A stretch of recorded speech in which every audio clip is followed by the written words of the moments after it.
Sábado gigante approacheth in the NFL, and the exciting playoffs are play on. Good evening, I'm Bob Brasi, and I'm here to bring you all the action that's going down in the NFL. Gonna give you my predictions on what's gonna happen this weekend in the exciting NFL action. Look, a lot of you guys want to predict what's gonna happen. Use statistics to do it. I got a foolproof, oh, you can't touch it, Brasi system that I'm gonna tell you about, and I'm gonna tell you who's gonna win this week's matchup. It's gonna start with the very famous Baltimore Ravens versus the Pittsburgh Steelers. Hello, Mr. Big Ben Roethlisberger. You're not going to win this week because the Ravens are made by the man who knoweth, quoteth the evermore, Mr. Edgar Allan Poe. You can't cage a Raven, ladies and gentlemen. You can have the steel all over the place. You still can't cage them. You can't do it. They're so elusive. All right? You can't catch one. No way, no how. And I think it's bumpkiss that they're going to lose. Love that word, bumpkiss. You don't use it enough. You don't hear it enough. I think, like Dick Bumpkiss, right? Was he a football player? Yeah, it's close enough. Anyway, coming back to the next matchup, Bears versus Seahawks. Exciting matchup. Seahawks doo-dooing all over the Saints last weekend. Exciting win. Nobody predicted it, but Brasi's got a prediction from my little cousin Timmy.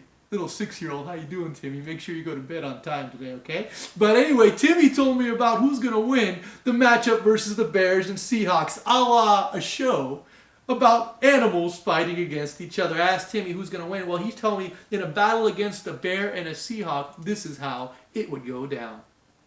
First, the Seahawk would swoop into the bear as the bear would swipe at the Seahawk, slashing him in the back as he flew by. But just as the Seahawk would turn around, the bear would turn too, and he would doo-doo into his eye, blinding the bear and swooping in, thinking the bear is not as smart. But just when you think the bear's out for the count, no sir, Seahawk swoops too close to the bear, and he grabs him, wipes his ass with him, and the Bears are gonna win. That's how Timmy told it to me, and that's how I'm telling it to you. Bears win because Bears need to wipe their ass. And going on to the third and final matchup that I want to talk about. I'm going to talk about the Packers, the cheeseheads, okay? Leave the mousetraps at home.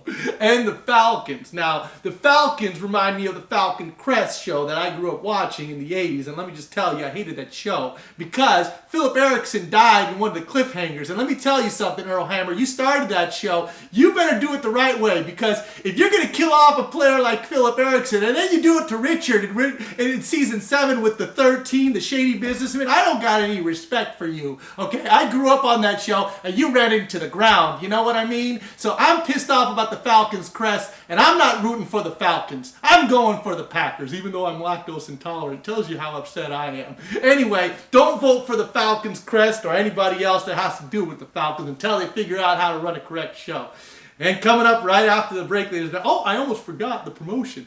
Started it before, and we're going to keep it going. The bingo game. Yes, it is Brasi Bingo. Get out your cards, ladies and gentlemen. If you got a card, Brasi's already got a little bingo marker because I got a piece, and now we're going to keep it going. Going to give you a prize. Don't know what it is. Could be a high five. It could be a low five because those are in again. But we're going to get you something. So if you got bingo, watch the balls go around the cage. And here we go. Look at the ball roll. Don't get excited. Sorry about that. Yeah, you know what I mean. N32. Ladies and gentlemen, N32 is your number. If you got N32, does Brasi have it? Brasi don't have it. So you can make up a mark on me, and hopefully you did. And coming up right after the break, going to tell you about Brett Favre's sister involved in a meth lab bust. And you wonder how Brett Favre plays into his 40s. This is Bob Brasi saying, be good, or, you know what, just be good.